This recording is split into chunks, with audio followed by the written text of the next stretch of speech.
Good evening साथियों। आज एक दवा के बारे में आप लोगों को जानकारी दूंगा। ट्रेनेक्समिक एसिड ये एक ऐसी दवा है जो खून को बहने से रोकती है। अगर ब्लीडिंग हो रही हो तो उसको स्टॉप करने में मदद करती है। तो ये दवा क्या है, कैसे काम करती है, किन बीमारियों में दिया जाता है, कितनी दी जाती है, क्या साइड इफ़ेक्ट आते हैं और आपको क्या सावधानी रखना, ये कुछ महत्वपूर्ण बातें इस वीडियो में करने वाले हैं। ट्रेनेक्समिक एसिड की बात करें तो इसको हम लोग मेडिकल भाषा में बोलते हैं anti fibrinolytic medicine. Anti fibrinolytic मतलब कि जो ब्लड का थक्का जो बना रहता है उसको रोकती है डिजॉल्व होने से, ऐसा कह सकते हैं। और ट्रेनेक्समिक एसिड एक ऐसी दवा है जो कि इंजेक्शन के रूप में, टैबलेट के रूप में, क्रीम के रूप में, हर रूप में मार्केट में उपलब्ध है और अलग अलग बीमारियों में, अलग अलग कंडीशन में उस ज़रूरत के हिसाब से यूज करी जाती है। अगर कोई इमरजेंसी सिचुएशन है तो उसमें इंजेक्शन लगेगा, कोई स्किन में कट घाव लगा है तो उसमें क्रीम लगाई जाती है, और कोई और दूसरी कंडीशन है तो कई बार टैबलेट के रूप में भी दी जाती है। बहरहाल इस ट्रेनेक्समिक एसिड जो कि मार्केट में अलग अलग नाम से मिल जाएगी, कुछ पॉपुलर ब्रांड नाम भी मैं आपको लास्ट में बताऊंगा।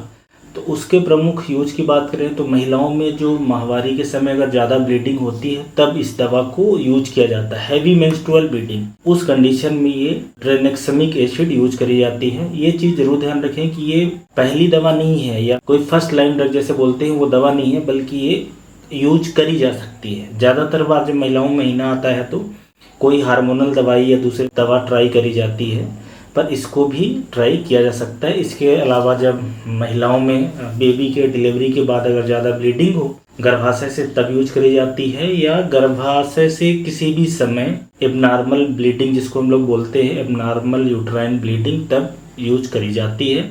इसके अलावा अगर किसी के नाक से खून निकल रहा हो ज़्यादा, किसी के मुंह से ज़्यादा ब्लड आए या स्टूल के रास्ते से ब्लड आए, जैसे कि पाइल्स वगैरह में हो जाता है बवासीर में, या आंत में से और किसी कंडीशन के कारण ज़्यादा ब्लड आए जो कि रुक नहीं रहा हो, या जब कुछ लोगों के दांत उखाड़ने के बाद बहुत ज़्यादा ब्लीडिंग होती है तब यूज कर सकते हैं।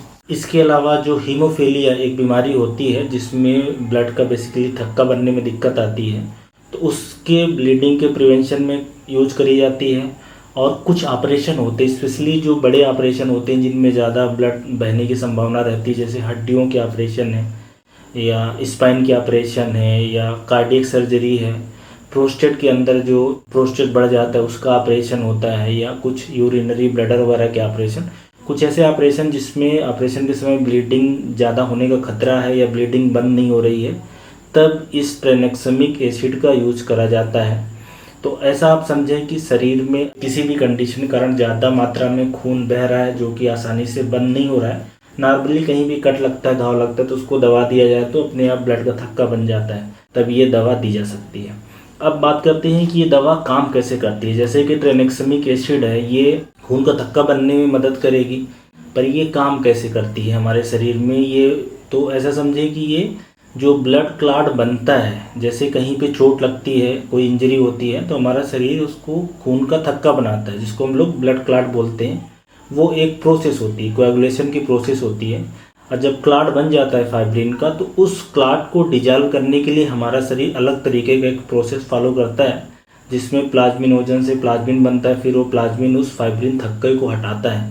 तो इसी प्लाज्मिनोजन से प्लाज्मिन बनने वाली जो प्रोसेस है उसको ये ट्रेनेक्समिक एसिड रोकता है। कहने का मतलब है आसान भाषा में कि किसी भी चोट, इंजरी, ऑपरेशन के समय जो ज़्यादा ब्लीडिंग होती है उस ब्लीडिंग को इस तरीके से ये दवा काम करती है कि जो ब्लड क्लॉट है वो हटने ना पाए। तो ये तो इस तरीके से दवा काम करती है। अब आ जाते हैं इसके साइड इफ़ेक्ट। अब आप ये समझें कि एक ऐसी दवा है जो इमरजेंसी कंडीशन में काम आती है, और इस दवा के साइड इफ़ेक्ट भी काफ़ी तरह के हो सकते हैं। सारे लोगों में आए ऐसा ज़रूरी नहीं, क्योंकि ये दवा बहुत ज़्यादा दिन तक नहीं दी जाती, कुछ दिन के लिए आपको दी जाती है।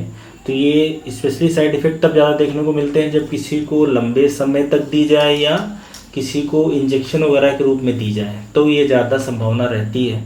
तो एक तो जैसे कि झटके आना, सिर दर्द होना या नाक बंद हो जाना, नेजल कंजेशन होना, जॉइंट्स में, हड्डियों में, मसल्स में दर्द रहना, काफ़ी सारे लोगों को उल्टी होती है, कुछ लोगों को दस्त लगती है, कुछ लोगों के पेट में दर्द रहता है, कुछ लोगों को उल्टी जैसा मन करता है, कमजोरी का लगना, कुछ लोगों को एलर्जी हो सकती है, रैसेस, खुजली आना या सांस लेने में दिक्कत होना। लेकिन जो सबसे इम्पोर्टेंट साइड इफ़ेक्ट ये है कि ये शरीर में खून का थक्का बना सकती है। तो अगर फेफड़े के अंदर बनाती है तो उसको हम लोग बोलते हैं पल्मोनरी एम्बोलिज्म। तो शरीर के अंदर थक्का बनना एक खतरनाक बात होती है। इसलिए आपने नोटिस किया होगा कि जो हार्ट के पेशेंट रहते हैं, जिनको हार्ट अटैक आया रहता है या स्टेंट डला हुआ रहता है, हार्ट में कोई और ऑपरेशन किया हुआ रहता है, या जिनको लकवा मार गया रहता है, इन तरह के पेशेंट में क्या करते हैं कि खून पतला रहे, उसमें थक्का ना बने, क्लाट ना बने, उसमें एंटीकोआगुलेंट और एंटीप्लेटलेट दवाइयाँ चलती हैं इसीलिए। और ये दवा का बिल्कुल उसके अपोजिट असर रहता है। तो पल्मोनरी एम्बोलिज्म एक खतरनाक चीज़ है। डीप वेन थ्रोम्बोसिस हम लोग बोलते हैं कि शरीर की जो बड़ी बड़ी वेन्स हैं जो ब्लड को इधर से उधर ले जाती हैं, या आर्टरी है, उसके अंदर थक्का बन जाएगा तो ब्लड सप्लाई प्रभावित होगी, तो आर्गन खराब हो सकता है। आंखों के अंदर सेम समस्या होने से दिखाई ना देना, तो ये एक इम्पॉर्टेंट साइड इफ़ेक्ट है जिस पे हमें ध्यान रखना रहता है। इसलिए जब ये दवा चलती है ट्रेनेक्सेमिक एसिड, चाहे इंजेक्शन चले या किसी और रूप में चले, तो कुछ जांच करानी रहती है और स्पेशली इस बात का ध्यान रखना रहता है कि आँख की रोशनी वगैरह तो नहीं प्रभावित हो रही है।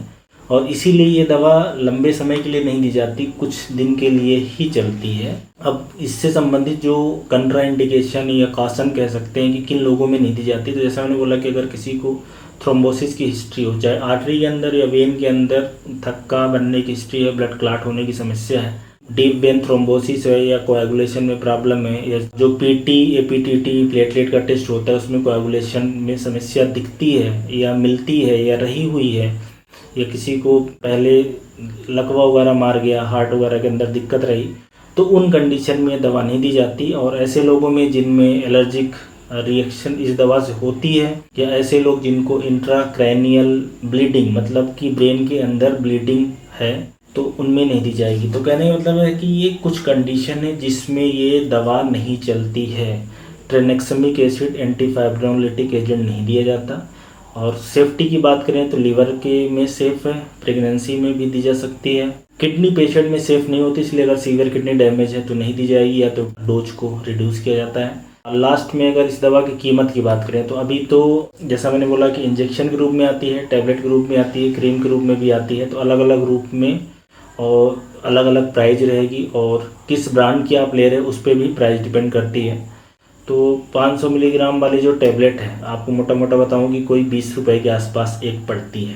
और डोजिंग की बात करें तो टैबलेट मोस्टली सुबह शाम या दिन में 3 बार दी जाती है, और डिपेंड करता है कि कंडीशन किस तरह की है पेशेंट की, किस सीवियरिटी की बीमारी है, उसको इंजेक्शन देना है कि खाने की देना है, तो मल्टीपल फैक्टर पे डिपेंड करता है। जो इंडिया में पॉपुलर ब्रांड्स हैं जो ये ट्रेनेक्सेमिक एसिड की टैबलेट बनाते हैं, अभी टैबलेट की बात करूं तो टेक्साकाइंड है, ट्रैपिक है, ट्रेनेक्सा है, ट्रैक्सपेन है, टेक्सावे है, या ट्रेनोस्टेट है। इस तरह की मार्केट में आपको दवाइयाँ मिलेंगी जो इंडिया में पॉपुलर है, और भी बहुत सारी कंपनी अलग नाम से बनाएगी ट्रेनेक्सेमिक एसिड। तो ये खून जो बहने की समस्या है, रक्तस्राव की समस्या है, उसके लिए ये दवा यूज करी जाती है।